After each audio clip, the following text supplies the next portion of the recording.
The days started off interestingly and it'll go on more and more because the theme of this 14th edition is nurturing the retail ecosystem for a fashion-forward India.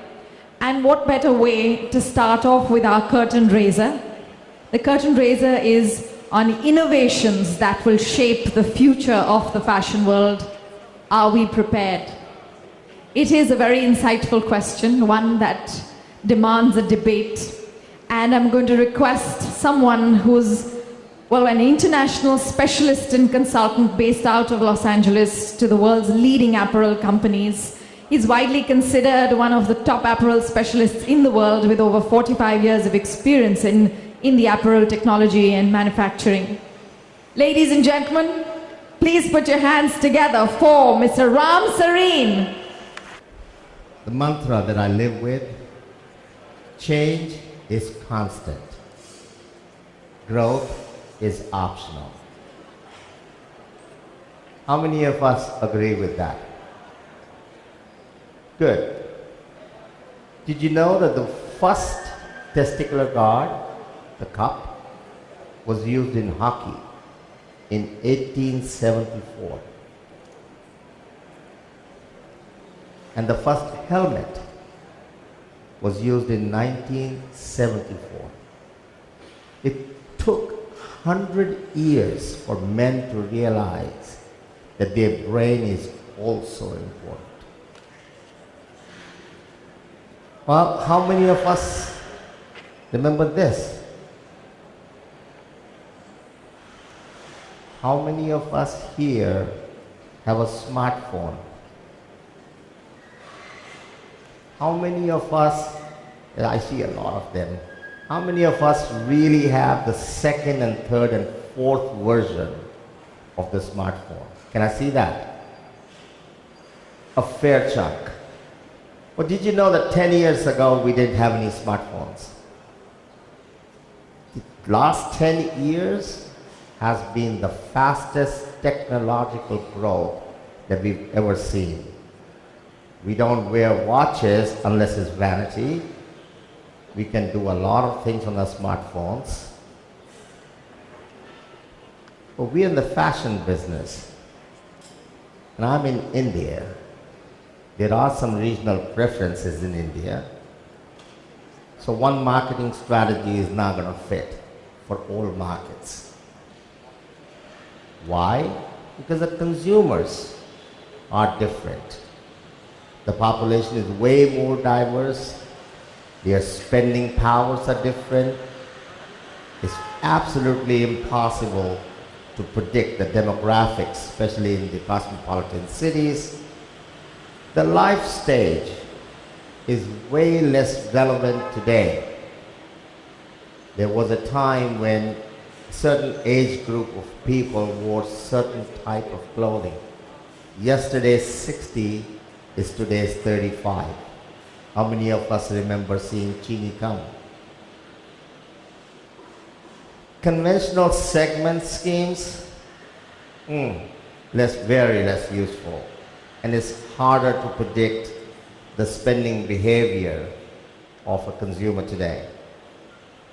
At the same time, if you don't understand your consumer, don't understand your market, and you have a solution, it's really going after a wrong segment of people. If you really look at the new generation, and the older ones like me are getting carried away or being taken by the younger Google generation, the attention span of today's consumer is decreasing. They're absolutely intolerant about efficiencies or inefficiencies. And they want it now. FedEx, UPS, DHL, even Amazon going after same-day delivery. Forget about Amazon. Sears going after same-day delivery. You order in the morning on the internet and they will deliver tonight before 6 o'clock. The self-scanning of merchandise, same-day delivery, the drive-through, the want and go, and the consumer is looking at controlling. They are embracing new technologies. The last 10 years shows with the smartphones, but also the internet is playing a major role in the e-commerce. The smartphones are going towards m-commerce, the e-kiosks, the wireless, the RFIDs. And again we look at, but we don't get surprised with new technologies because we kind of expect. How many of us know that how many uses of RFID in the daily life that we have today? So many small cars today have the RFID chip on their keys.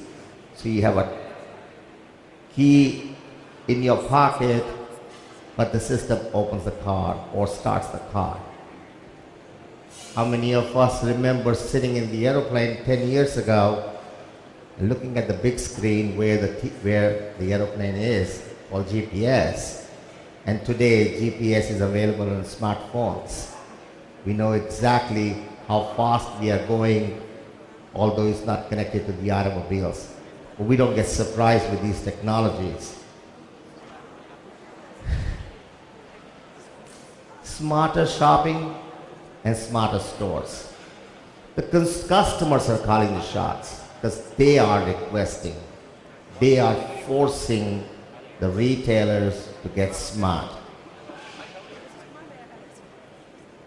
If you look at customers, what do? They have one thing called power of either signing the credit card slip or taking out the money. And that's all the final game is. How do we consolidate and create a final sale? In order to do that, what are we looking at? There are a lot of smart technologies being implemented. As I said, RFID. RFID is now being utilized and tested even in home appliances. The washers and the dryers will be able to read the RFID tag on your clothing and would understand which are the whites and which are the colors and what is the temperature that it needs, because all the washing instructions are digital. So you can't make a mistake. The products are getting smarter. There are smart signs out there, smart labels, smart shelves, smart carts, and smart cards. I was in Germany, decided I'm a vegetarian, so didn't want to have all those sausages. I decided to go to a supermarket.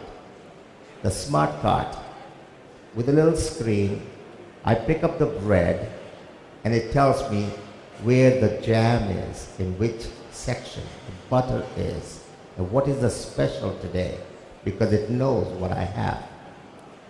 This kind of information is helping the consumer, and consumer is kind of expecting that you will be able to help me. But in scientific retailing, it's not just the smart tools. You really have to understand how do we optimize this technology and how do we apply this technology to our day-to-day planning of what we need, what is the best price out there, how do we reduce the markdowns for the sales, meaning purchasing or having the inventory in our stores according to what demographics allow us. Of course, the pricing plays a big role. Promotions, we talk about that in a little bit. And space optimization and strategic sourcing. All these are absolutely the most important ingredients in today's retailing. But we all look at point of sale analysis. It really has to be beside supply chain, the value chain, and it has to be intimate enough that we can track our customers exactly with the same precision. I was in a store about 12 or 15 years ago in India, and they had set up, it's a Bangalore-based group, a RFID card, like a membership. I'd been there once, 3 years later I go there again. I had never met anybody there, but as I entered, the card was in my pocket. It read the information, informed the sales clerk on the front, and as I went there, he goes, "Good afternoon, Mr. Serene. So good to see you again. We haven't seen you for 3 years." That's the power of technology, and it made me feel good. Of course, I will remember that. Most of us, we want to go back to the same place where we are recognized, we're given the right service, and of course, the right products. So the consumer data, customer metrics are as important as the operating data. The CRM, customer profitability, plays a major role. And if you look at that, the customer relationship really means that will become our key competitive asset. Yesterday's assets of having a large inventory and big factories and a lot of real estate and a lot of equipment, it really is old assets. Today, branding, people, the customer relationship, my customer database, and the information about the customers. Who's the largest company in the world who's got the most information about their consumers? Anybody? Amazon. Amazon did not become the largest retailer in the entire world by just selling products, but they know who wants what. Kindle, a little book that you read, or somebody reads here. Anybody uses Kindle? Few of them. It knows exactly how long did it take you to finish the book, which page did you mark, which line, which words did you highlight for references, and what am I doing? I'm collecting data, your habits. The softwares today are learning from your individual habits and catering to your needs. Suggestive marketing helps. You heard of Netflix? Netflix, I don't think Netflix is available in India, but Netflix, again, from the information, which movies you like, what kind of movies you like, every time you put it on, hello, I have these extra movies for you. Because of that, they are creating now a huge ruckus in Hollywood by making movies that people like, by making serials. For example, the weekly serials that you see, sometimes you miss it. And you kind of miss that soap opera chain, correct? A lot of these shows are available on DVDs where you can buy all 24 episodes in one shot. A lot of people buy them, correct?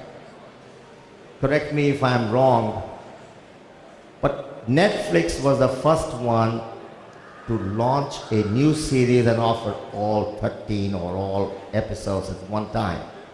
Now I remember starting with one, and I wouldn't get up till I finished all 14. It took me 2 days because it was riveting. The power of information is absolutely immense. Retailing today has become a challenge for brick and mortar stores. All of us understand this barcode or this UPS code. Some of them are in exports. We kind of identify an SKU with a UPS code. And most of the smartphones have an application where you can scan a code. So here I am in Macy's or Nordstrom. I look at a garment. I go and try it on, and I scan the code. And right away the information tells me same product is available at such and such store at such and such price, and the lowest price is available here. So the brick and mortar stores have become showrooms, but they are not getting the benefit of their products being in that store. But the merchandise is not being sold only at one place. The same merchandise is available almost all these medias, whether it's website or catalogs or mobile, but is identified by the product code. Some of the realities, the fashion. We're in the fashion business.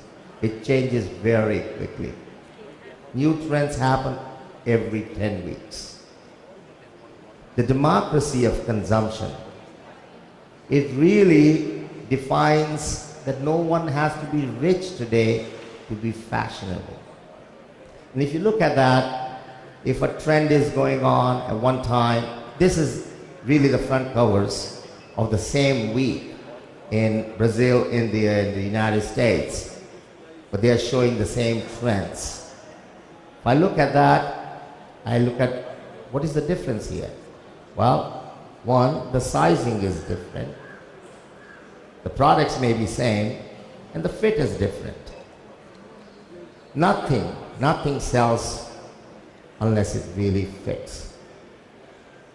I met a young man, he told me a very interesting story. He comes from a very, very rich family in India. He says, "Uncle, I wanted to buy a Dolce & Gabbana jeans, 65,000 rupees. Here I am very proud to show the D&G label out there, and 3 of my friends same told me, you look like hell. That garment doesn't fit you." So that thing is sitting in the closet. So branding alone is not helping if it doesn't fit. So every brand needs to look at, how do I make sure I have the right customer and the right fit? Because here's an example. I come from California. We're a junior market.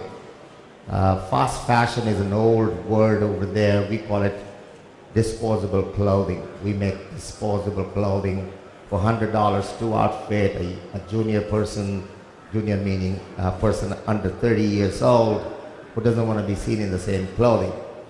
These are the 12 fit models of 12 brands. The interesting part is that there are 3 basic measurements: the bust, the hip, and the waist is within ½ an inch. But they are different fits altogether, because that's what the diversity is of the consumer. So I am of that shape and I fit into that. Most of us understand the grading of the garment. We grade a sample garment, whatever the sample size is. Anyone here understands grading? Or just heard of small, medium, large, extra large, right? Okay. Well, if you look at the grade rules, you'll find if it is a 2-inch grade or 1-inch grade, that's what it'll look like. The bodies have grown like this. Remember I said change is constant, growth is optional? Well, I'm going to take you an example. My body has been changing faster than I wanted. I'm losing hair. The growth is going in horizontal way, not the vertical way. 20 years ago, I used to wear size small. Today I wear size extra large. But that doesn't mean my sleeves have become longer and my body has become longer. So I can't fit right off the rack unless I go to a different product. These are the few things one has to look at. Sell-through of the style in every size, not just selling. NPD, a retail consulting analysis, they did an analysis, and they said 15% of the consumer in the United States is very happy with their fit. Well, understandable, because 15% is a sample size. They fit very well. The rest, 85% of people are not happy. If you go to the stores and you see the racks where the things are on sale and being cleared, are the sizes that did not sell in that brand. I'm going to relate to United States here for a minute because we did an analysis with another consulting company. That in 2014, the forecast came in that the brands which are doing about 40% of the business will stay about 40%. But the retailers doing private label business, that's where the growth is. They're expecting to grow about 50% of their business. The low recognized brands, they are here, they may not be here tomorrow. So they are not expecting to grow. Some will go out of business and some will go and capture the space. But there's a decline in that space. Even the retailers are making private label into a brand. For example, Macy's owns Tommy Hilfiger. In US, Tommy Hilfiger is not available anywhere else except at Macy's. Liz Claiborne is only going to be seen at Target, at JCPenney and so on. Now, to enter and make a brand, you really have to create a logo, right? Be consistent. Can't keep changing it. Define yourself in the product.